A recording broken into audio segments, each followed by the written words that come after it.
தமிழ்நாட்டில் தேர்தல் வாக்குறுதி முக்காவாசி எல்லாம் கோயில்ல தான். அம்போ பட்ட நாமம் ஆசிரியர்களுக்கு, அரசு ஊழியர்களுக்கு, எல்லா தரப்பட்ட மக்களுக்கும் தேனும் பாலும் ஆறு ஓடுற அளவுக்கு செய்யறேன்னு சொல்லிட்டு இன்னைக்கு தமிழ்நாட்டில் டாஸ்மாக் சரக்கு தான் இன்னைக்கு தேனும் பாலும் ஆறா ஓடுது. இன்னைக்கு டாஸ்மாக் வருமானம் மட்டும் 32,000 கோடியிலிருந்து 52,000 கோடி ரூபாய் உயர்ந்திருக்கு. இன்னைக்கு இதுதான் இந்த ஆட்சியுடைய சாதனையா இருக்கு. தேர்தல் காலத்தில் சொன்னீங்களே இடஒதுக்கீடு உயர்த்தி தருவோம், இஸ்லாமிய சமுதாய சகோதரர்கள் சிறையில் இருக்கின்ற உடனடியாக விடுதலை செய்யும் சொல்லிட்டு அதை செய்ய வேண்டியதுதானே. அதை இன்னும் 15 மாதங்கள் இருக்கின்றது, கிட்டத்தட்ட ஓடி போச்சு 3 வருஷம் மேல. ஆனால் இதுவரை அது குறித்து எந்த ஒரு தகவலும் சொல்ல வாயம் திறக்கல. இந்த சகோதரி கூட சொன்னாங்க, இதே கருத்தை தான் இன்னைக்கு அரசு ஊழியர்கள் சொல்றாங்க. எதிர்கட்சி தலைவராக திரு ஸ்டாலின் இருக்கும்போது ஒரு நிலை, அதே எதிர்கட்சி தலைவராக ஆளுங்கட்சியாக வரும்போது அது ஒரு நிலை. எப்படிப்பட்ட அந்த இரட்டை நிலை. திமுகவை பொறுத்தவரை சரி, அவங்க அப்பா காலத்திலையும் சரி, அதே போன்று இவர் காலத்திலும் சரி, உள்ளொன்று வைத்து புறமொன்று வைத்து நாக்கிலே நஞ்சை தடவி பேசக்கூடிய வல்லமை படுத்த ஒரு கட்சி என்று சொன்னால் அது திராவிட முன்னேற்ற கழக கட்சி தான்.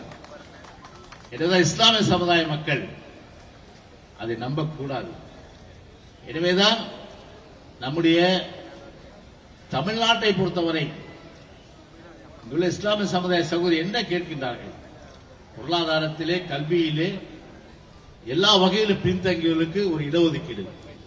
அந்த வகையிலே 2006ஆம் ஆண்டு கூட அந்த 3.5% இடஒதுக்கீடு எப்படி வந்தது?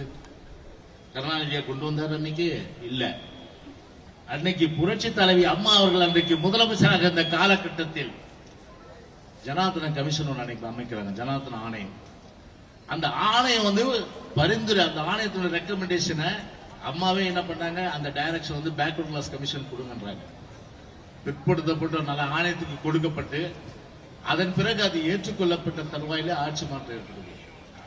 ஆட்சி மாற்றம் ஏற்பட்ட பிறகுதான் அந்த 3.5% இடஒதுக்கீடு அன்றைக்கு திரு மு கருணாநிதி 2007ஆம் ஆண்டு அதை அறிவிக்கிறார். 3.5% கொடுத்தீங்க.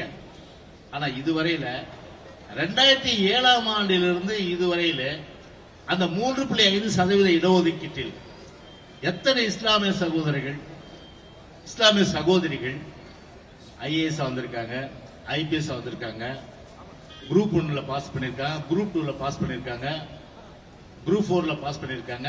அதாவது தமிழ்நாடு பணியாளர் தேர்வு ஆணையத்தின் மூலமாக நடத்தப்பட்ட தேர்வுகள். இதை தவிர மற்ற அரசு சார்ந்த நிறுவனங்கள் மூலமாக ரெக்ரூட்மெண்ட் பணியமர்த்தப்பட்டவர்கள் அவருடைய விவரங்கள். அதே போன்று கல்வியில் எந்த அளவுக்கு பார்த்தீங்கன்னா ப்ரொஃபஷனல் காலேஜ் என்று சொல்லக்கூடிய மருத்துவக் கல்வி, அதே போல பொறியியல் கல்லூரி மற்றும் இதர ப்ரொஃபஷனல் கோர்சஸ் என்று சொல்லக்கூடிய மற்ற கல்லூரிகள் எவ்வளவு பேருக்கு இடஒதுக்கீடு இஸ்லாமிய சமுதாய மக்களுக்கு வழங்கப்படும். அந்த விவரத்தை கொடுக்கிறது என்ன கஷ்டம்? நீங்க தானே தேர்தல் வாக்குறுதி சொன்னாங்க. ஒரு திறந்த மனதோடு, ஒரு க்ளோஸ்டா இல்லாம, ஒரு ஒரு டிரான்ஸ்பரண்ட் என்ற முறையிலே, ஒரு திறந்த வெளி அந்த ஒரு அடிப்படையிலே அந்த தகவலை நாங்கள் அளிப்போம் என்று சொன்ன அந்த வாக்குறுதி அதுவும் காற்றோடு போய்விட்டது. நம்முடைய சகோதரி சொன்னது போல ஏற்கனவே அரசு ஒரு எச்சரிக்கை கொடுத்துட்டாங்க. உங்களுக்கு எதிர்கட்சியாக இருக்கும்போது தான் நாங்கெல்லாம் கண்ணுக்கு தெரியும்னா டெஃபினட்டா உங்களை எதிர்கட்சியாவே நாங்க ஆக்கிடுவோம் சொல்லிட்டாங்க. அந்த கருத்தின் அடிப்படையில் தான் நம்முடைய சகோதரி இன்னைக்கு சொன்னாங்க. அதனால இஸ்லாமிய சமுதாய மக்களுக்கு வேண்டுகோள் விடுப்பது, கண்டிப்பாக இந்த அரசை பொறுத்தவரை எவ்வளவுதான் கத்தினாலும் கூச்சலிட்டாலும் செவிடங்காதல் ஊதுற சங்கு தான். இன்னைக்கு கூட பாருங்க, காட் இஸ் கிரேட் என்று சொல்லக்கூடிய அளவிற்கு மழை வரன்னு சொன்னாங்க. ஆனா இன்னைக்கு இயற்கை நமக்கு கை கொடுக்குது. உங்க போராட்டத்திற்கு இயற்கை இன்றைக்கு கடவுள் நமக்கு துணை இருக்கிறார். அந்த வகையிலே இன்றைக்கு வானிலை ஆராய்ச்சி வானிலை மையம் இன்றைக்கு மழை வேண்டும் சொன்னாலும் கூட இன்றைக்கு அதையெல்லாம் தாண்டி இயற்கை நமக்கு கை கொடுத்திருக்கிற சூழ்நிலை.